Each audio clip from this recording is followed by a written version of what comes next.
মনোযোগ দিয়ে শুনুন। যখন বিচার দিবস শুরু হবে, মানুষ ঢেউয়ের মতো একে অপরের উপর আশ্রয় পড়বে, সর্বত্র বিশৃঙ্খলা, সবাই একে অন্যের দিকে ছুটতে থাকবে।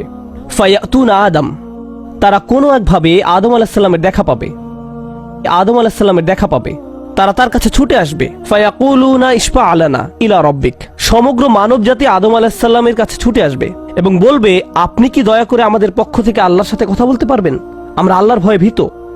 আপনি তো প্রথম মানুষ, আপনি তো সেই ব্যক্তি যাকে আল্লাহ ফেরেশতাদের সিজদা দিয়ে সম্মানিত করেছেন, আপনাকেই তো পছন্দ করা হয়েছে, আমরা সবাই আপনার সন্তান, আপনি আমাদের পিতা, তাই দয়া করে আমাদের জন্য আল্লাহর সাথে কথা বলুন, আমরা খুবই ভীত। এরপর তিনি বলবেন ফায়াকুলু লাস্তু লাহা, তিনি বলবেন আমি এর যোগ্য নই, আমি পারবো না।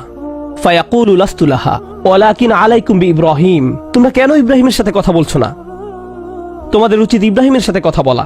অতএব মানব জাতি এখন কার খোঁজ করছে? ইব্রাহিম আলাইহিস সালাম। ফাইন্নাহু খলিলুর রহমান, তার কাছে যাও, কারণ তিনি রহমানের খুবই কাছের বন্ধু। ওয়াত্তাখাযাল্লাহু ইব্রাহিমা খলিলা, কুরআনে এসেছে আল্লাহ ইব্রাহিমকে তার বন্ধুরূপে গ্রহণ করেছেন। তাই ইব্রাহিমের কাছে যাও, তিনি তোমাদের সাহায্য করতে পারবেন। তারা ইব্রাহিমের কাছে যাবেন। ফায়াতুনা ইব্রাহিমা ফায়াকুলু লাস্তু লাহা, তারা ইব্রাহিমের কাছে গেলে তিনি বলবেন আমি এর যোগ্য নই, আমাকে এই কাজের জন্য তৈরি করা হয়নি, আমি তোমাদের জন্য আল্লাহর সাথে কথা বলতে পারবো না। ওয়ালাকিন আলাইকুম বিমূসা, তোমরা কেন মূসা আলাইহিস সালামের কাছে যাচ্ছ না? তো মানব জাতি মূসা আলাইহিস সালামের কাছে দৌড়ে যাবে। ফাইন্নাহু কালিমুল্লাহ, তিনি আল্লাহর সাথে অনেক কথা বলতেন। ওয়া কাল্লামাল্লাহু মূসা তাকলিমা, আর আল্লাহ মূসার সাথে কথা বলেছেন সরাসরি।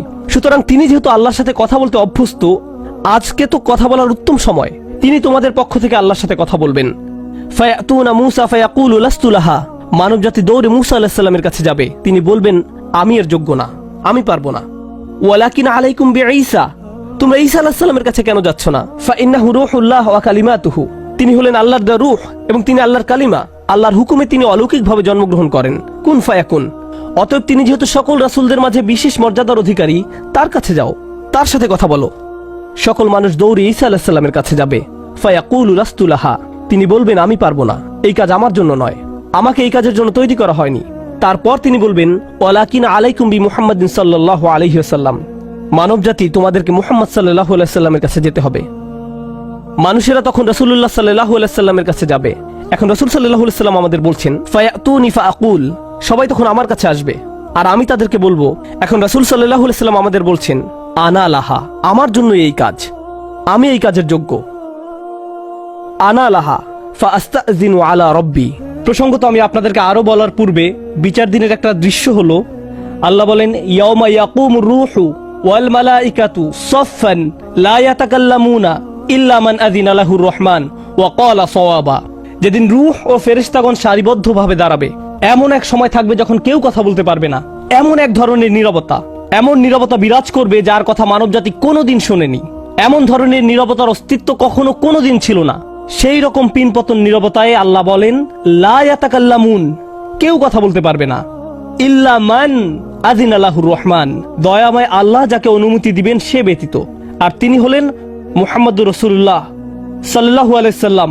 তিনি এমন সময় আল্লাহর কাছে আসবেন যখন সৃষ্টির কারো একটি শব্দ করার অনুমতি থাকবে না, সৃষ্টির কারো কোনো আওয়াজ শোনা যাবে না। তিনি আল্লাহর সামনে এসে আল্লাহর কাছে কথা বলার অনুমতি চাইবেন। ফায়ুযানু লি, তিনি বলেন আমাকে কথা বলার অনুমতি দেওয়া হবে। ওয়ায়ুলহিমুনি মাহামিদা আহমাদাহু বিহা লা ইয়াহদুরুনিল আন, সেই দিন আল্লাহ আমাকে স্পেশাল একটি দোয়ার মাধ্যমে তার প্রশংসা, তার কৃতজ্ঞতা করা শেখাবেন, যেটি বিচার দিবসে আমাকে দেওয়া হবে, যা এর পূর্বে কাউকে দেওয়া হয়নি, কোনো সৃষ্টিকে দেওয়া হয়নি। এক স্পেশাল ওয়াহি রাসূলুল্লাহ সাল্লাল্লাহু আলাইহি সাল্লামকে দেওয়া হবে বিচার দিবসে, যা কোনো সৃষ্টিকে দেওয়া হয়নি। আর তিনি সেই দিন সে স্পেশাল উপায়ে আল্লাহর প্রশংসা করবেন, লা ইয়াহদুরুনিল আন, আর সেই ওহী এখনো আমার কাছে আসেনি, সেই দোয়া এখনো আমি জানি না। ফা আহমাদাহু বিতিলকাল মাহামিদ, তারপর আমি আল্লাহর দেওয়া সেই স্পেশাল বাক্যগুলোর মাধ্যমে আল্লাহর প্রশংসা করব। ওয়া আখিরু লাহু সাজিদান, আমি সেই বাক্যগুলো উচ্চারণ করার পর আল্লাহর সমীপে সিজদায় অবনত হব। কিয়ামতের দিনের দৃশ্যপটে রাসূলুল্লাহ সাল্লাল্লাহু আলাইহি সাল্লাম এমন জায়গায় থাকবেন, এই অবস্থাকে বলা হয় মাকাম মাহমুদা, একটা স্টেশন, অথবা বলতে পারেন এমন একটা স্টেজ যা প্রশংসিত, আর মানবজাতি সেটা প্রত্যক্ষ করবে। আমরা সবাই এটা দেখতে পাবো, আমরা সবাই তখন নিশ্চুপ থাকবো, আর তিনি সিজদায় পড়ে যাবেন। তিনি যখন সিজদায় পড়ে যাবেন তখন আল্লাহ আযজা ওয়া জাল্লা তার সাথে কথা বলবেন। এতক্ষণ তিনি আল্লাহর সাথে কথা বলছিলেন, এখন আল্লাহ আযজা ওয়া জাল্লা তার সাথে কথা বলবেন। তিনি কি বলবেন? ইয়া মুহাম্মদ ইরফা রাসাকা, ও তিনি বলবেন, মুহাম্মদ তোমার মাথা উত্তোলন করো। ওয়াকুল বলো, ইউসমা আলাকা তোমার কথা শোনা হবে। শুধু যে আল্লাহ তার কথা শুনবেন তা নয়, বরং বিচার দিনে উপস্থিত সবাই তার কথা শুনতে পাবে। ইউসমা আলাক, তারপর আল্লাহ বলেন, ওয়াসাল তুতা চাও তোমাকে দেওয়া হবে, তুমি যা চাও দেওয়া হবে। কিয়ামতের দিন আল্লাহর একটি সৃষ্টি কেমন পজিশনে থাকলে আমরা সবাই যখন আল্লাহর নিকট ভিক্ষা চাচ্ছি, আতমিম লানা নূরানা ওয়াগফির লানা, হে আমাদের পালনকর্তা আমাদের নূরকে পূর্ণ করে দিন এবং আমাদেরকে ক্ষমা করুন, এই কথা বলে আমরা আল্লাহ আজ্জা ওয়া জাল্লার কাছে কাকুতি মিনতি করতে থাকব। আর এখানে আল্লাহ তার এই সৃষ্টিকে বলছেন, তুমি চাও, তুমি যা চাও আমি দিব। সাল তুতা, এই হলো আমাদের রাসূল সাল্লাল্লাহু আলাইহি সাল্লাম। তারপর আল্লাহ বলবেন, ওয়াশফা, তুমি যদি কারো পক্ষ থেকে কথা বলতে চাও, তুমি যদি কারো ব্যাপারে সুপারিশ করতে চাও, যাও সুপারিশ করো। তুষাফা, আমি তোমাকে অন্য মানুষদের পক্ষ হয়ে কথা বলার অধিকার দিলাম। তুষাফা, এই গ্যারান্টি আল্লাহ তার রাসূল সাল্লাল্লাহু আলাইহি সাল্লামকে দিয়েছেন। ফাকুলু ইয়া রব, তখন আমি বলবো ইয়া রব, উম্মতি উম্মতি, তিনি সর্বসাকুল্যে এই কথা বলবেন, এটাই তার সম্পূর্ণ বাক্য, আমার উম্মাহ আমার উম্মাহ, আমার মানুষ আমার মানুষ। কিয়ামতের দিন সবাই বলবে, নাফসি নাফসি, আমি নিজে আমি নিজে আমি নিজে। আল্লাহর নবীরা যারা মানুষকে আল্লাহর দ্বীনে আনার জন্য দিবারাত্রি পরিশ্রম করে গিয়েছেন, যেমন ইব্রাহিম আলাইহিস সালাম, যার এই দুনিয়ায় থাকাকালীন সময়ে শুধু একটাই উদ্বেগ ছিল মানুষের মুক্তি। বিচারের দিনে তিনি বলবেন, না, যাও অন্য কোথায় যাও, যাও মুসার সাথে কথা বলো। মুসা আলাইহিস সালাম, যিনি বনি ইসরাইল নিয়ে চিন্তিত ছিলেন, তিনি বলবেন, না, যাও ঈসার সাথে গিয়ে কথা বলো। আর আমাদের রাসূল সাল্লাল্লাহু আলাইহি সাল্লাম বলবেন, প্রসঙ্গত কোরআনে কিয়ামত দিবসের যে ভয়াবহতার কথা বর্ণনা করা হয়েছে তা একবার চিন্তা করে দেখুন। ইয়াউমা তারাউনাহা তাযহালু কুল্লু মুরদিআতিন আম্মা আরদাআত, প্রত্যেক মা যে তার বাচ্চাকে দুধ খাওয়াচ্ছে তার বাচ্চাকে ফেলে দিবে যেন সে কিছুই না।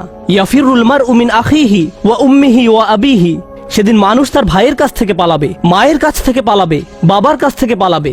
ওয়া সাহিবাতিহি ওয়া বানিহি, তার স্ত্রীর কাছ থেকে পালাবে, ছেলে মেয়ের কাছ থেকে পালাবে। আপনাদের কেউ কেউ হয়তো ইতিমধ্যে স্ত্রীর কাছ থেকে পালিয়ে বেড়ান, তাই আপনাদের কাছে হয়তো এটা অতটা ভীতিপ্রদ নয়। এই আয়াত হয়তো আপনার জন্য ভয়ের নয়। কেউ কেউ ভাবছে অবশেষে